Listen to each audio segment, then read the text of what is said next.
Assalamualaikum warahmatullahi wabarakatuh. Teman-teman, di sini saya akan menjelaskan apa sih budidaya sistem bioflok ini. Terus apa sih tahapan-tahapannya yang harus kita jalani sebelum memulai usaha budidaya ikan bioflok. Sebelumnya saya mau ngasih pakan dulu sama ikannya. Di sini saya juga masih tahap belajar berbudidaya ikan nila menggunakan sistem bioflok. Kalau menurut saya sistem bioflok ini menguntungkan saat panen ya, tapi juga berbahaya saat proses kita berbudidaya ya, dimana harus banyak komponen-komponen yang harus kita jaga, baik itu mesin aerator, terus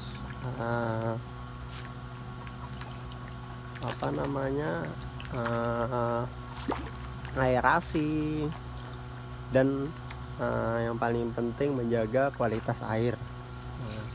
Tapi itu nanti kita bahas di kelanjutannya ya. Sekarang di sini saya mau bahas dulu apa sih tahapannya kita berbudidaya ikan nila sistem bioflok ya. Menurut saya yang pertama itu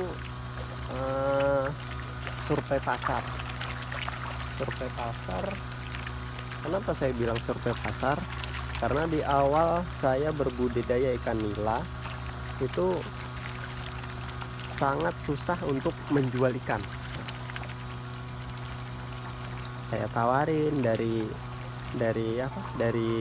warga sekitar. Itu juga kadang ada yang jauh juga saya tawarin, kemana-mana saya tawarin. Makanya sebelum berbudidaya ikan nila khususnya sistem bioflok ini, itu lebih baik survei harga pasar. Ini juga nanti berpengaruh ke profit atau income kita dari pengeluaran modal selisih dengan hasil penjualan. Soalnya di satu daerah dengan daerah yang lain itu pasti berbeda-beda harganya kan. Survei harga pasar itu juga nanti bukan cuma harga pasar penjualan ya, tanya juga masalah harga bibit, itu pengaruh juga itu nanti. Nah, terus jenis bibit, entah jenisnya jenis yang bibit nila mau merah kayak gini, merah ya, atau yang kayak gini. Nah, ini warnanya hitam yang ini ya teman-teman ya, tergantung pasar ya. Kalau yang tempat saya ini di Kalimantan Selatan ini, ikan nila ini orang lebih suka yang warna hitam. Nggak tahu entah itu dagingnya lebih enak atau apa, saya kurang mengerti juga. Tapi kalau warna merah ini saya iseng nyoba, mau lihat juga apa sih keuntungan yang warna merah ini, bedanya apa, terus pasarnya bagaimana, mau coba. Terus kemudian sudah tahu nih kita harga survei pasar, baru kita masuk ke modal kayaknya. Sebelum modal, ilmu. Menurut saya ilmu yang paling penting sebelum modal, karena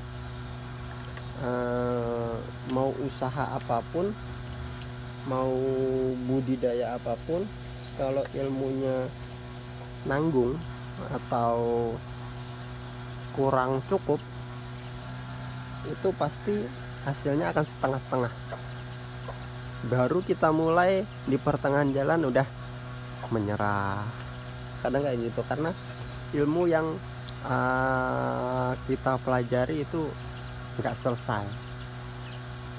Nah, kalau udah belajar ilmu, entah itu dari pembudidayanya langsung, itu lebih bagus. Pembudidaya langsung jalan-jalan ke kolamnya, tanya-tanya apa sih itu budidaya bioflok, bagaimana sih caranya, itu lebih bagus. Belajar dari YouTube pun juga bagus, entah itu YouTube atau artikel-artikel, itu menurut saya juga bagus. Kemudian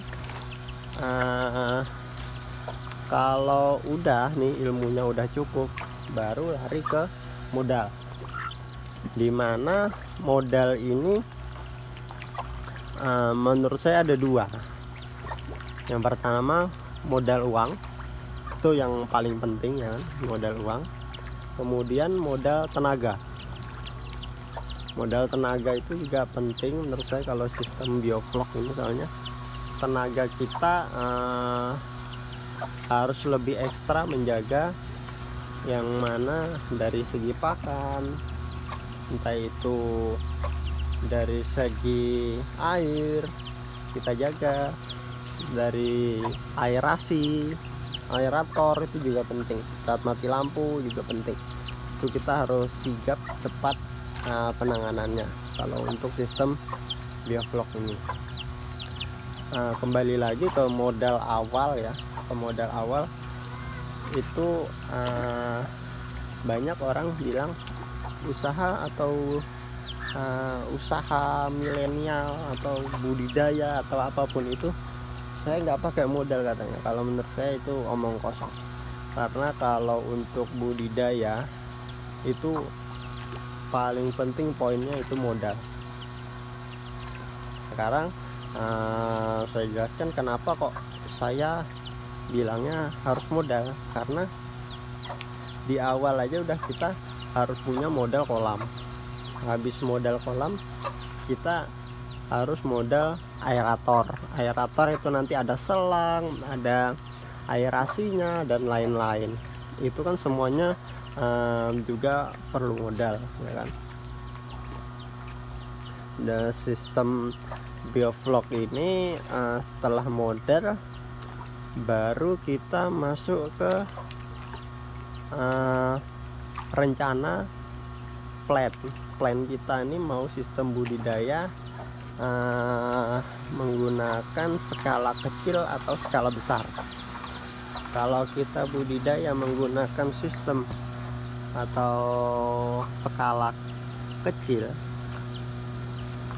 itu kita tinggal menyesuaikan aja modal kita, lahan yang ada, kemudian jumlah kolam, terus kekuatan aerator. Nah itu nanti kita detailkan lagi apa sih itu modal awalnya nih yang skala kecil. Tapi kalau untuk skala besar itu memang harus sudah terencana dari awal, soalnya itu berkaitan dengan modal yang lumayan besar. Kalau udah kita tahu nih mau budidaya sistem bioflok skala kecil, skala besar, nah baru nih kita masuk ke lahan. Sampean punya lahan ukuran berapa? Kalau misalnya sampean punya lahan ukuran 4 meter, panjang 8 meter, itu udah cukup untuk budidaya menggunakan kolam bulat diameter 3. Menurut saya udah cukup itu. Ada 2 kolam ya kan? Itu sudah cukup. Nah, kalau udah lahan udah, rencana sudah, baru kita action. Action ini lebih ekstra mengeluarkan tenaga sih menurut saya, karena di awal-awal itu pasti banyak problem, banyak masalah. Itu nanti berjalannya waktu kita tahu tuh yang mana ini yang yang sesuai dengan karakter ikannya, entah itu aerasinya yang kurang, entah itu airnya yang kurang bagus. Nah itu nanti kita ilmunya sambil jalan. Kalau ilmu yang diambil dari YouTube mungkin nggak 100% itu benar menurut saya, soalnya perjalanan saya berbudidaya seperti itu. Mungkin kalau udah siap semuanya yang saya ceritakan tadi, mungkin udah siap nih terjun ke budidaya ikan nila atau budidaya ikan sistem bioflok. Nah, kalau udah semuanya baru kita berbudidaya bareng, belajar bareng, dan untung bareng, ya kan? Mungkin videonya di sini dulu. Nanti video selanjutnya mungkin saya akan jelaskan bagaimana berbudidaya tahap selanjutnya, entah itu pemilihan bibit. Nah itu nanti sangat berpengaruh ke sistem budidaya sistem bioflok ini ya. Oke, mungkin itu dulu. Sekian dan terima kasih. Assalamualaikum warahmatullahi wabarakatuh.